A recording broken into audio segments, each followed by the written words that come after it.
wariyaasha magaalada Muqdisho iyo qaar ka mid ah ururada warbaahinta ayaa maanta muujiyay cabasho ku aadan furitaanka kala fadhiga toddobaad oo ay warbaahinta madaxa bannaan ka qayb galin inteeda badan. Mas'uuliyiin ka kala socday ururada warbaahinta ayaana dowladda ku dhaliilay siday u wajahday qorshaha warbaahinta ee furitaanka kala fadhiga toddobaad. Waa kuwan qaar ka mid ah mas'uuliyiintii goobta ka hadlay oo dowladda ku dhaliilay qaabka loo wajahay furitaanka kala fadhiga toddobaad iyo sidoo kale warbaahinta ka qaybgalkooda.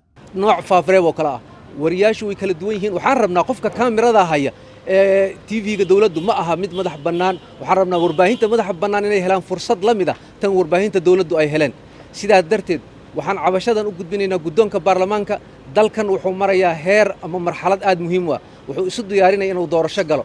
kalfadhiga toddobaad ee muhiimka u ah shacabka Soomaaliyeed waxaa la maaragtay eegaya indhaha caalamka. waxaa fiirinaya shacabka Soomaaliyeed. waxaa laga hadlayaa doorasho iyo arrimo kale oo aad muhiim u ah masiirka ummadda Soomaaliyeed. sidaa darteed warbaahintu inay ka maqnaato oo loo ogolaan waayo waa ka xunnahay. waa jiraan cudurdaaro badan oo la xiriira isu imaatinka iyo ka wada qaybgalka.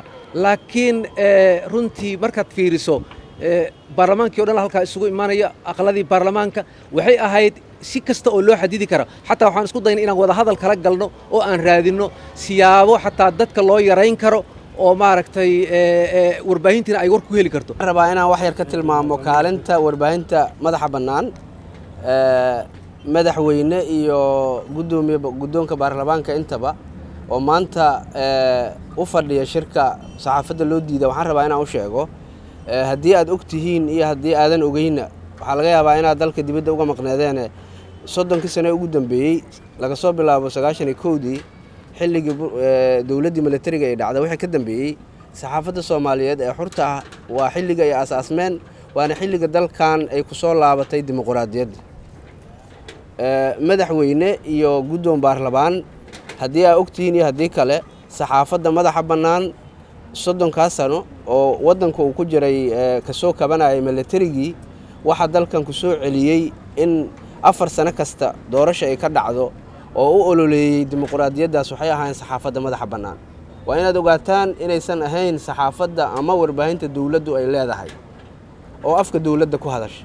maxaa yeelay maba jirinba 2010 kadib la aasaasay saxaafadda afka dawladda ku hadasha xilligii burburka ma jirin. shaqaalaha baarlamaanka marka lagu daran 400 ayay sii cagacageynayaan marka lagu daro dadka ka imaanaya madaxtooyada iyo baarlamaanada maamul goboleedyada oo kulanka lagu casuumayna 500 way sii dhaafayaan. waxaa marka su'aal ah intaas dad ah iyadoo lagu casuumay kulankii baarlamaanka maxaa loogu diiday 15 TV ama 15 idaacadood oo madax bannaan maxaa loo beegsaday oo loogu diiday baarlamaanka? waa su'aal adag. waa su'aal muujinaysa in wax la qarinayo ay jiraan. waa su'aal muujinaysa in dawladdan ay dagaal kula jirto saxaafadda madax bannaan. intaas waxaa dheer oo baarlamaanka dadka ka shaqeeya aan la hadalnay xalay noo sheegeen in hay-adaha warbaahinta ee dawladda afkeeda ku hadla ay tegi doonaan oo ay soo tabin doonaan. waxaan leenahay hay-adaha warbaahinta ee dawladda afkeeda ku hadla kuma filna inay shacabka siiyaan xogta ay u baahan yihiin gaar ahaan xilligan xasaasiga ah. marka labaad warbaahinta dawladda afkeeda ku hadasha shacbigu kuma kalsoona marka laga hadlo xogta dawladda ka imaanaysa iyo su'aalaha adag ee loo baahan yahay in dawladda la weydiiyo. Cabdullaahi Maxamed Cumar Daac, telefishinka SBC, Muqdisho.